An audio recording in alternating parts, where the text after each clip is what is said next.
अस्सलाम वालेकुम नाज़रीन, मैं हूं असनाद मलिक अपने नए प्रोग्राम के साथ। नाज़रीन, सुप्रीम कोर्ट में मखसूस नशिस्तों के बड़े फैसले के बाद हम देख रहे हैं कि हुकूमत की तरफ से भी रिएक्शन आ रहा है और बड़ा सख्त रिएक्शन आ रहा है। और बज़ाहिर ऐसा लग रहा है कि हुकूमत ने फ़ैसले का बहुत ज़्यादा ही प्रेशर ले लिया है, या इसको अननेसेसरी तौर पे जो है वो इस पर का रिएक्शन दे रही है। हुकूमत के जो मुख्तलिफ जो वज़ीर हैं, देखा जाए तो हुकूमत अगर फ़ैसला रिज़र्व सीटें पीटीआई को मिल गई तो हुकूमत तो चल रही है, हुकूमत को तो कोई मसला नहीं। फिर सिर्फ मसला जो बना वो बना है कि कॉन्स्टिट्यूशन अमेंडमेंट जो प्लान कर रही थी हुकूमत वो नहीं हो सकती। अब कॉन्स्टिट्यूशन अमेंडमेंट क्या थी जिसकी वजह से अब इतनी ज़्यादा परेशानी है कि जी उसका काम रुकने से इतना ज़्यादा हो गया है कि आज जो इंफॉर्मेशन मिनिस्टर है उन्होंने बड़ी सख्त प्रेस कॉन्फ्रेंस की और बड़े बड़े ऐलानात किए इस फैसले के बाद। तो ये एक चीज़ है कि फिर तो इसका मतलब है कि ये जजेस जो है कि जी इन जजेस ने जो है वो एक जुडिशल पैकेज का रास्ता रोका है, तो वो बिल्कुल ठीक रोका है कि जिस किस्म का रिएक्शन दिया जा रहा है हुकूमत की तरफ से। अगर जुडिशल पैकेज अगर जजेस हैं वो जजेस समझते हैं कि वो इंडिपेंडेंस ऑफ जुडिशरी को अफेक्ट करता, और अगर उन्होंने किया है तो हुकूमत को उससे क्या मसला हुआ है कि क्या उससे कौन सा प्लान उनका ख़राब हो गया जिसकी वजह से इतना ज़्यादा एक रिएक्शन आ रहा है। और नून लीग में भी इस हवाले से दो आरा पाई जा रही हैं। आज नवाज शरीफ साहब ने मरी में एक मीटिंग रखी थी, फिर वो पोस्टपोन हो गई क्योंकि नून लीग में भी एक सेक्शन जो है बज़ाहिर उनकी भी ये ख्वाहिश है कि हमें ज़्यादा रिएक्शन ओवर रिएक्ट नहीं करना चाहिए। और ये जो जजेस हैं इनमें से 4 फ्यूचर के चीफ जस्टिस हैं, हमें इन पे जो है वो इस पे इधर स्टक नहीं होना चाहिए कि हम जो है वो क्लैश बना दें, क्योंकि हुकूमत का चलना जो है वो मेन मकसद है। और अगर जो ये हुकूमत है इसके कोई मकसद इनको चलना इन डिस्पाइट दैट कि जी फॉर्म 47 है या ये उसमें रुकावट नहीं है, तो फिर हुकूमत को मसला क्या है। ये एक बात हो रही है कि रिज़र्व सीटें जो हैं वो तो चीफ जस्टिस काजी फैसल और जस्टिस जमाल मंदोखिल ने भी कहा कि इनको दें पीटीआई वालों को। सिर्फ फ़र्क ये था कि वो कम सीटें दे रहे थे, ये ज़्यादा, क्योंकि ये कह रहे थे कि जो इलेक्शन जो मैंडेट है उसके मुताबिक दें। और जो जस्टिस जमाल और जस्टिस काजी फैसल की नोट था उसके मुताबिक वो इलेक्शन कमीशन के ज़िम्मा वो सारी चीज़ें लगा रहे थे कि वो इनको दें, और इलेक्शन कमीशन के कंडक्ट पर सीरियस किस्म के सवालात हैं। तो ये एक मसला था, बाकी तो सारी सुप्रीम कोर्ट इकट्ठी है। तो अब सुप्रीम कोर्ट ने पीटीआई को एक पार्टी माना और फिर उसके बाद जो है वो ये जो स्पेसिफिक डायरेक्शन इलेक्शन कमीशन को ही है। बज़ाहिर ये लग रहा है कि ओवर कॉन्फिडेंस बहुत ज़्यादा थे लोग, जिसकी वजह से जो है ये चीज़ आ रही है कि जी क्यों ये फैसला आया है। हालांकि जो है वो नज़र आ रहा था कि जब लीव ग्रांट हुई उस वक्त ही कि जी जब जिस तरह 78 MNAs MPs जो माल गनीमत में मिले थे उनको सस्पेंड किया गया, उसके बाद नज़र आ रहा था कि ये केस जो है ये इतना हुकूमत के लिए आसान नहीं होगा। तो खैर अब जो आज अता तारड़ साहब ने जो प्रेस कॉन्फ्रेंस की है उसमें बड़ी अहम उन्होंने ऐलानात किए हैं, और बज़ाहिर ये लग रहा है कि इस फैसले का रिएक्शन है जो रिज़र्व सीटों के हवाले से सुप्रीम कोर्ट के ने दिया है। 13 जजेस में से 8 ने कहा कि जी पीटीआई को दें, 2 ने भी कहा पीटीआई को दें, लेकिन इलेक्शन कमीशन दे, हम नहीं कहेंगे कि कितनी दें और क्या करें। जस्टिस जो या अफरीदी ने भी कहा पीटीआई को मिलनी चाहिए। सिर्फ 2 जजेस ने जो है वो हुकूमत के हक़ में अगर देखें तो फैसला किया 13 में से। तो अब ये है कि उसके बाद हम देखते हैं कि उसके बाद हुकूमत को परेशानी वैसे अदालत में हुई है। इद्दत की जजमेंट आई, वो इमरान खान को क्विटल हुई, उनकी लिया बुशरा बीबी को जो वो उनकी क्विटल हो गई है इद्दत केस में। उसके बाद हम देखते हैं कि ड्यूटी जज मजिस्ट्रेट ने सनम जावेद जो पीटीआई के एक्टिविस्ट हैं उनके ख़िलाफ़ जो केस था वो ख़त्म कर दिया, क्वैश कर दिया। ये बड़ा अनप्रेसिडेंटेड होता है इस तरह का कि जो वो इतना फेक केस, फैब्रिकेटेड केस था कि उसको ड्यूटी जज ने फारिग कर दिया। यूजुअली ये होता है कि बज़ाहिर ये लगा है कि हुकूमत जो है वो, एक तो ये भी मसला है कि अदालतें मैनेज नहीं हो रही, और दूसरा ये है कि अदालतें अगर मैनेज नहीं हो रही, और ये था कि जी 3 साल या सारे जजेस को देते तो क्या वो मैनेज हो जाती। अगर ये था कि जस्टिस काजी फैसल चीज़ों को मैनेज कर लेते तो वो अब मैनेज नहीं हो पा रही उनसे चीज़ें, तो फिर उस वक्त वो हो जाएंगी। ये एक बड़ा है कि हुकूमत जो है वो जब सारा रिलायंस कर रही है तो वो क्या अदलिया में जो इस वक्त हवाएं आ रही हैं, अदलिया की जो अंदर जो जिस तरह Islamabad high court, Lahore high court, तो वहाँ एक बड़ा वादे है कि मेरा ख्याल है जजेस जो हैं वो इस चीज़ में हैं कि हमने अपनी इंडिपेंडेंस को सिक्योर करना है, ये इस पर कोई कम्प्रोमाइज़ नहीं होगा। बाकी अब देखते हैं कि जो हुकूमत के 10 प्रोग्राम होंगे PTI के हवाले से, लेकिन जब वो कोई ऐसे प्लान होंगे और ऐसे प्रोग्राम होंगे जिन पे अदालतों में ये समझ आएगा कि जी ये फंडामेंटल राइट के ख़िलाफ़ है, तो वहाँ उनको रिलीफ मिलेंगे। तो अब ये है तारड़ साहब की जो आज प्रेस कॉन्फ्रेंस थी वो बड़ी अहम प्रेस कॉन्फ्रेंस और अहम ऐलानात हैं। क्या ये एग्रेसिव पॉलिसी क्या है कि जी एक तो ये है कि हुकूमत PTI का मोरल अप है, तो अगर इनसे बातचीत करनी है तो थोड़ा सा अपर एंड रखने के लिए, दबाव डालने के लिए ये फैसले करो, ऐलानात करो, या दूसरा ये है कि नहीं ये जो है वो करने हैं फैसले, PTI को एलिमिनेट करना है। और इससे पहले आप देखते हैं कि जनवरी 13 के फैसले में भी यही एक प्लान तो यही था, और उसका वो चाहे वो चीज़ अब सुप्रीम कोर्ट कह रही है कि इंटरप्रिटेशन उसकी ठीक नहीं थी, वो जनवरी 13 का फैसला यही था ना कि उनको इलेक्टोरल प्रोसेस से PTI को एलिमिनेट ख़त्म कर दो, उनको बीच में कोई उनका। ये तो 8 फरवरी में लोग इतने निकले कि उस वजह से जो है वो KP हुकूमत भी उनके हाथ में चली गई। पंजाब में भी उनको बहुत ज़्यादा सीटें आई। वो तो कहते हैं कि फॉर्म 45 के तहत पंजाब हुकूमत हमारे पास है, 47 में भी फॉर्म 47 के तहत नेशनल असम्बली में हम लार्जेस्ट पार्टी होते हैं। अभी भी खैर वो लार्जेस्ट पार्टी हैं, तो हम 120-30 सीटें ज़्यादा बल्कि वो कहते हैं कि हैं। तो ये जो है वो क्या वजह है कि क्यों इस तरह की जो है वो एग्रेसिव पॉलिसी हो रही। बजाय तो ये लग रहा है कि 9 मई से प्लान था कि PTI जो है वो इलेक्टोरल प्रोसेस का हिस्सा ना हो, वो तो नहीं। अगर अब पार्टी ख़त्म हो जाती है, MNAs तो बरकरार रहते हैं, तो क्या इससे क्या फ़र्क पड़ेगा। अब क्या फिर कॉन्स्टिट्यूशन अमेंडमेंट का कोई प्लान है, और कॉन्स्टिट्यूशन अमेंडमेंट जो है वो जो जिसको मैं समझाऊँ वो जजेस जो हैं इस फैसले में उनको अंदाज़ा था कि ये जो कॉन्स्टिट्यूशन अमेंडमेंट आ रही है ये हमारे लिए आ रही है, हमें कर्टेल करने के लिए आ रही है, और जिस किस्म के ऐलानात हुकूमत की तरफ से आए कि ये तो इन्होंने इसमें इस चीज़ का बड़ा रोल था। अब तारड़ साहब ने की जो प्रेस कॉन्फ्रेंस है उसमें वो 3 ऐलान करते हैं कि जी एक तो इमरान खान और जो सदर आरिफ अलवी हैं इनके और कासिम सूरी, इनके पे आर्टिकल 6 का मुकदमा करने जा रही है हुकूमत। आर्टिकल 6 के जी इन्होंने जिस तरीके से जो रेजोल्यूशन थी उसको रोका, और जो है वो जिस तरीके से, लेकिन उसमें जो सुप्रीम कोर्ट की जजमेंट थी मेजॉरिटी, उन्होंने तो कुछ नहीं कहा, लेकिन 2 जजेस या जैसे मदर आलमी खेल ने कहा था कि आर्टिकल 6 बनता है इन पे, जिस तरीके से इन्होंने आर्टिकल 95 का प्रोसेस रोका और जिस तरीके से वो रेजोल्यूशन को डिफीट किया। लेकिन उससे वो भी बिल्कुल इसमें कोई शक नहीं, हम तो कह रहे थे कि जी जो आर्टिकल 95 का प्रोसेस इमरान खान ने या उस वक्त असम्बली ने रोका, गलत रोका। असम्बली ये जो है वो अगर मेजॉरिटी जो है वो उनको निकालना चाह रही है, तो इस तरह तो आप फ्रस्ट्रेट नहीं कर सकते कि स्पीकर की रूलिंग से इस तरह तो कल कुछ भी असम्बली डिज़ाल्व हो सकती है किसी तरह भी, अगर ये प्रेसिडेंट सेट हो जाए।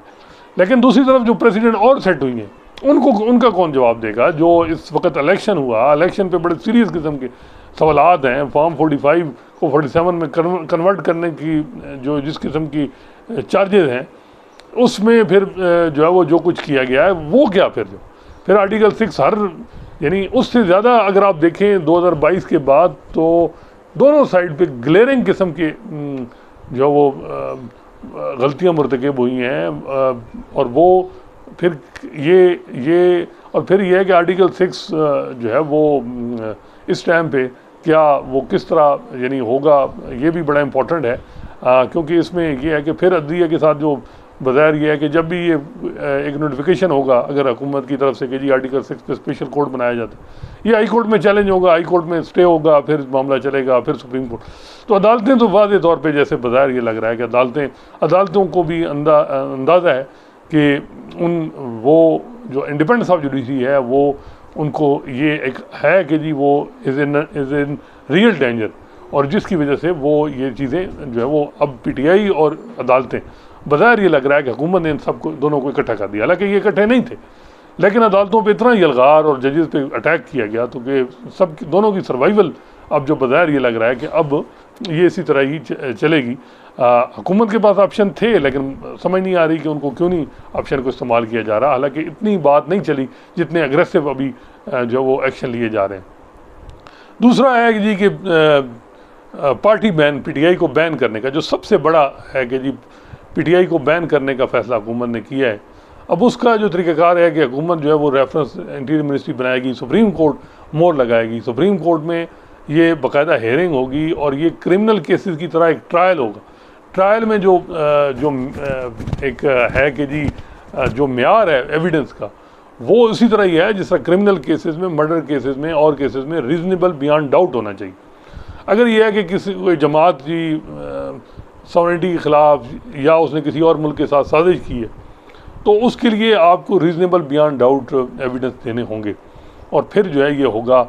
मुझे याद है TLP के हवाले से जब ये बात PTI के ज़ेर गौर थी, तो वहाँ जो उस वक्त के लीगल एडवाइज़र थे हुकूमत के, उन्होंने कहा जी ये बड़ा मुश्किल है सुप्रीम कोर्ट से बैन करवाना पार्टी, इसमें एक एक चीज़, इसमें बाकायदा जरा होती है, एक एक बंदा आता है, ये लंबा प्रोसेस है और फिर एक नैरेटिव बनेगा।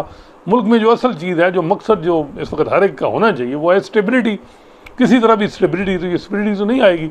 इंस्टेबिलिटी तो जो सूट करती है इमरान खान को। अगर PTI नहीं तो सुनिए इत्तेहाद ये कोई और हो जाएगी, बंदे तो वोट तो सारा PTI का पड़ेगा। इसका मकसद क्या होगा इस एक्सरसाइज? बहुत से लोग कहते हैं कि ये ऐसी मूव है, इस पर डिस्कस ही नहीं करना चाहिए क्योंकि ये तो ऐसी है कि ये हो ही नहीं सकती।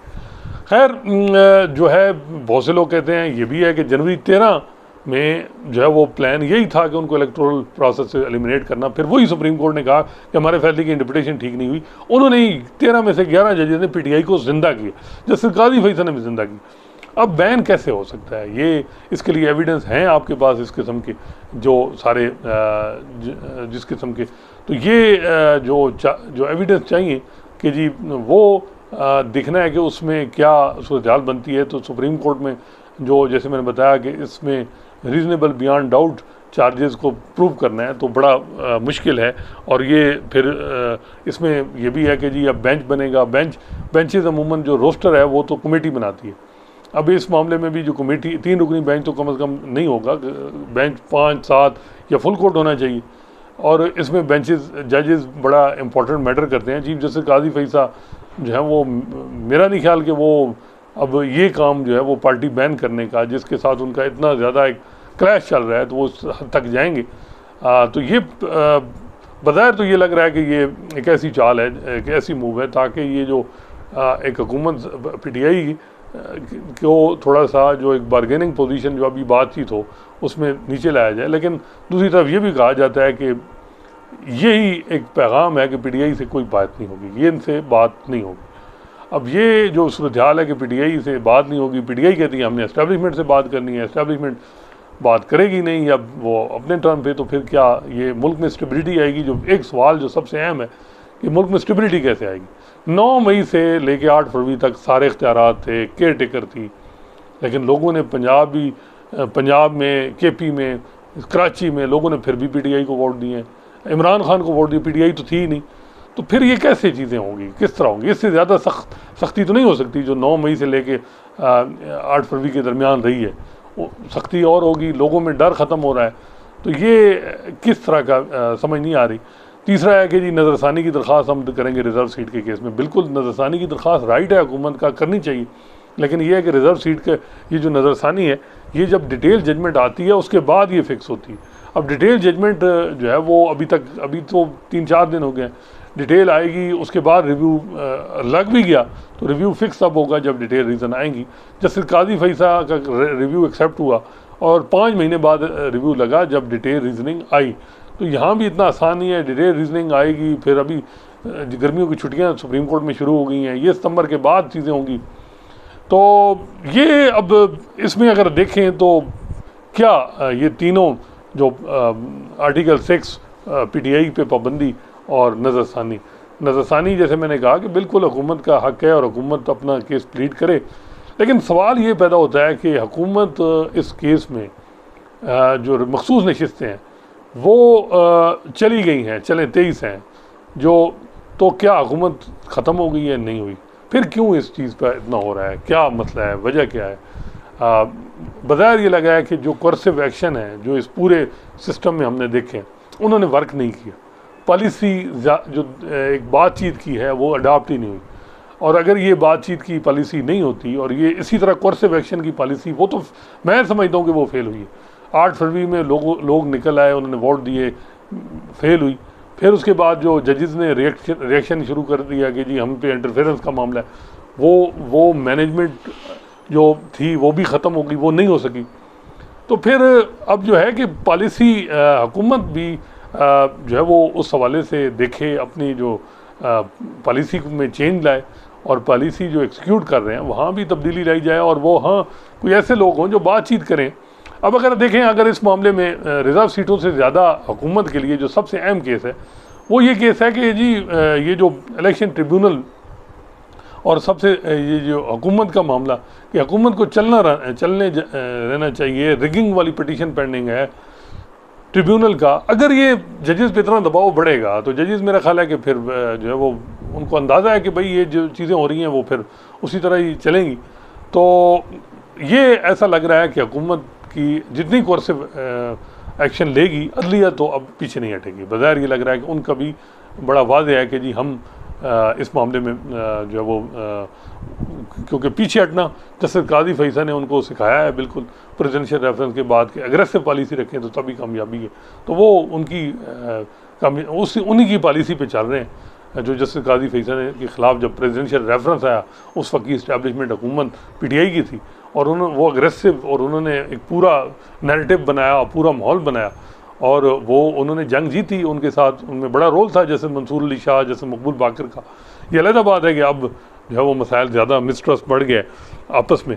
लेकिन ये जो रिज़र्व सीटों का मामला है, हुकूमत में एक तबका जो है वो समझ रहा है कि ये जो रिज़र्व सीटों का केस है ये हमारे ख़िलाफ़ नहीं है, ये जुडिशल पैकेज के ख़िलाफ़ है। और जुडिशल पैकेज में जजेस जो हैं वो फील करते हैं कि वो एक इंडिपेंडेंस ऑफ जुडिशरी के लिए थ्रेट है, उसके लिए। और इसमें क्या हुकूमत क्यों इससे ज़्यादा इससे मामले को लेके जा रही है, ये बड़ा इंपॉर्टेंट है। तो अब देखते हैं कि जो एक बात हो रही है कि जी क्या जो ये TLP का धरना दोबारा शुरू हो गया है फैज़ाबाद में, इसमें क्या होगा, ये किस तरह हो रहा है। अमूमन हम देखते हैं कि जब साकिब निसार का दौर था तो TLP का जलसा इसी जगह पे था फैज़ाबाद। जस्टिस काजी फैसल ने सो मोटो लिया, एक बड़ी जजमेंट दी, उनकी जजमेंट भी डिस्कार्ड करवा दी गई। 3 IGs का एक कमीशन था। अब लोग कह रहे हैं कि जी यहाँ जो 8 जजेस ने कहा है कि जी चैम्बर में अगर आपको गाइडेंस देनी हो तो यानी वो किसी फैसले की समझ ना आए, जिस तरह 13 जनवरी में जुल्म हुआ कि काजी साहब भी कहते हैं मेरे फैसले की समझ नहीं आई इनको, तो वहाँ अगर वो सुप्रीम कोर्ट से गाइडेंस ले लेते तो उनको पता था। अगर ये इस सूरत हाल में देखा जाए तो अब यही कहा गया, तो कहा जाता है कि जी ये मॉनिटरिंग कर रहे हैं। तो ये जो फैज़ाबाद धरना में जो बाद में हेयरिंग काजी फैसल साहब जब से चीफ जस्टिस बने हैं 5-6 हेयरिंग की, पहले कमेटी हुकूमत ने बनाई, फिर कमीशन बनाई, कमीशन की रिपोर्ट आई, उस पर अभी हेयरिंग की। क्या ये अमल दरामद पे जो बेंच है ये इसकी क्या पोजीशन है, ये किस चक्कर में है, किस कानून और कायदे के तहत है, यही प्रेसिडेंट है। वैसे तो सुप्रीम कोर्ट के रूल्स क्या अलाउ करते हैं कि इम्प्लीमेंटेशन के लिए एक बेंच हो और वो इस तरह करें, लेकिन ये चलता रहा है। NRO केस में भी इम्प्लीमेंटेशन बेंच ने यूसुफ गिलानी को घर भेजा, तो ये एक प्रेसिडेंट के तौर पे चीज़ें चलती हैं। तो अब जो है वो धरना चल रहा है, लेकिन अब चीफ जस्टिस काजी फैसल सो मोटो मेरा ख्याल है नहीं ले रहे उस हवाले से।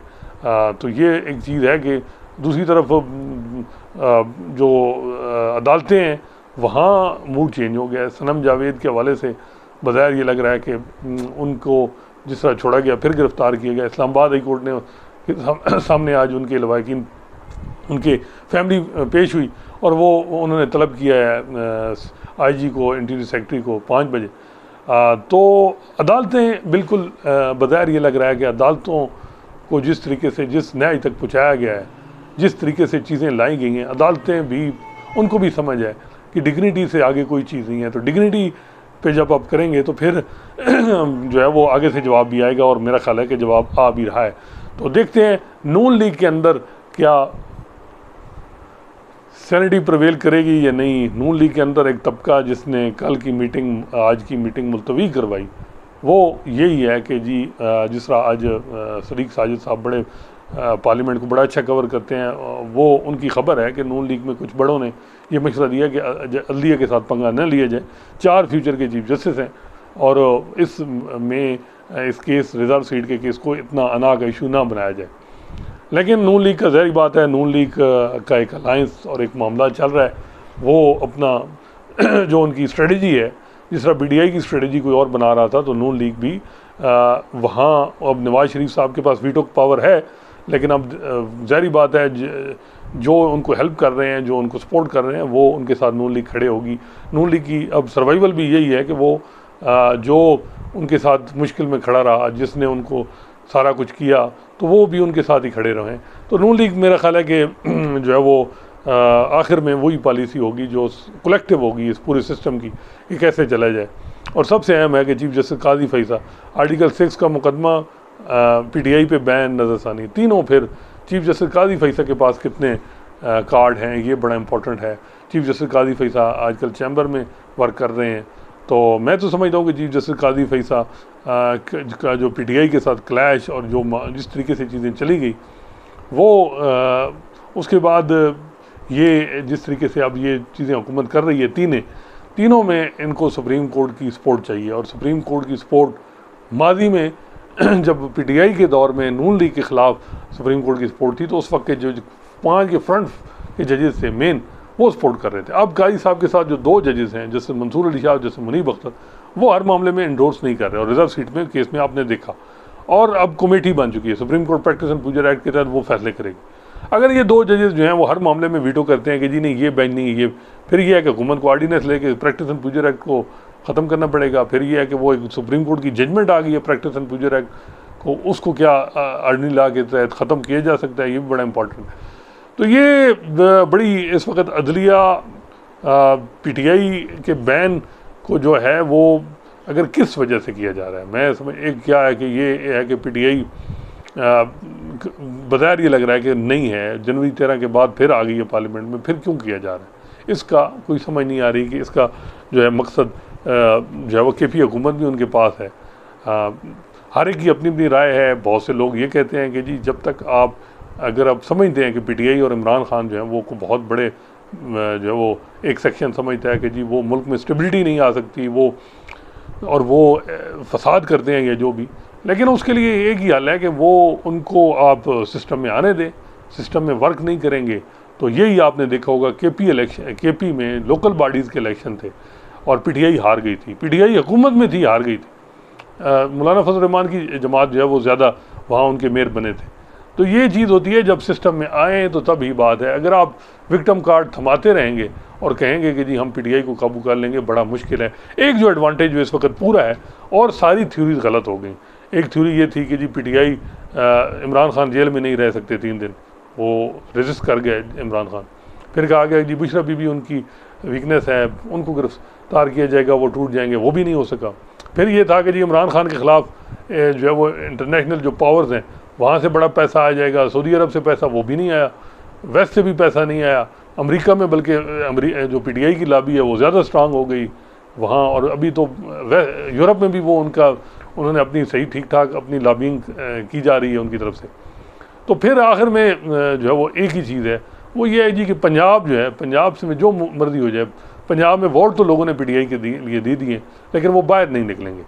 इस चीज़ का एडवांटेज अभी तक है कि क्योंकि PTI से को जो लोग उनके जो एक प्रेशर पंजाब से उनको बनाना चाहिए था, जिस तरीके से उनको सपोर्ट है लोगों की, उस तरह का वो प्रेशर नहीं बना पाए। ये एक अब आखिरी पॉइंट है जिससे पूरी हुकूमत और इस्टेब्लिशमेंट उसका फ़ायदा उठा रही है, और उसका ही है कि पंजाब में लोगों ने वोट तो दे दिए, लेकिन अगर या तो होता कि 9 फरवरी को जिस तरह KP में कई हलकों में हमने देखा कि बंदे बाहर आ गए, उन्होंने कहा जी रिज़ल्ट चेंज नहीं, तो यहाँ पंजाब में ये कंसेप्ट नहीं है। और पंजाब में, और जो सबसे बड़ा एक मसला है PTI के लिए, मैं समझता हूँ कि वहाँ लीडरशिप का भी फुकदान है। लीडरशिप बड़ी थर्ड ईयर, जो सेकंड ईयर की लीडरशिप नहीं है, थर्ड ईयर इस वक्त क्या कर रही है। जिस तरह PTI के लोगों ने अपने लीगल मैटर को डील किया, उसमें भी बड़े ब्लंडर किए। वहाँ इमरान खान को क्या कोई मजबूत लोगों को एक जमात को, एक सिस्टम, एक ऐसा जमात नहीं बनानी चाहिए जो है वो एक जो है वो एक इदारा बने, न कि वो एक शख्सियत के गिर्द घूमे। ये बड़ा इंपॉर्टेंट है। इमरान खान तो कहते थे कि जी मैंने इदारे बनाने हैं, तो PTI में क्या उन्हें ऐसा नहीं चाहिए कि ऐसे बंदे लाएं जो एक अच्छी लीडरशिप का यानी करें और अच्छे लीड करें पार्टी को। जो अभी इस वक्त सूरत हाल है उसमें लीडरशिप में बहुत सी आ रहे हैं मसाइल। देखते हैं क्या होता है। एक कि आगे PTI इस पूरे हालात में किस तरह, उनके पास एक और ऑप्शन था जो फवाद चौधरी साहब उनसे कहते हैं कि जी उनको सबसे पहले जो अपोजिशन में इत्तेहादी हैं उनसे बात करनी चाहिए, फिर एक प्रेशर बनेगा। लेकिन अभी तक पीटीआई ने उनसे बात नहीं की। इन हाउस चेंज करने के लिए, इन हाउस में चेंज के लिए उनको पीपल्स पार्टी से बात करनी पड़ेगी। उस हवाले से वो बिलीव नहीं करते, वो कहते हैं कि हमने लोगों में जाना है। तो इन हालात में आप देखते हैं कि क्या पीटीआई जो है वो जब ये हुकूमत इतने बड़े अनाउंस कर रही है एक्शन, तो उसका क्या रिजल्ट निकलता है। इंशाल्लाह नए मौजू के साथ आपकी खिदमत में हाजिर होंगे। अल्लाह हाफ़िज़।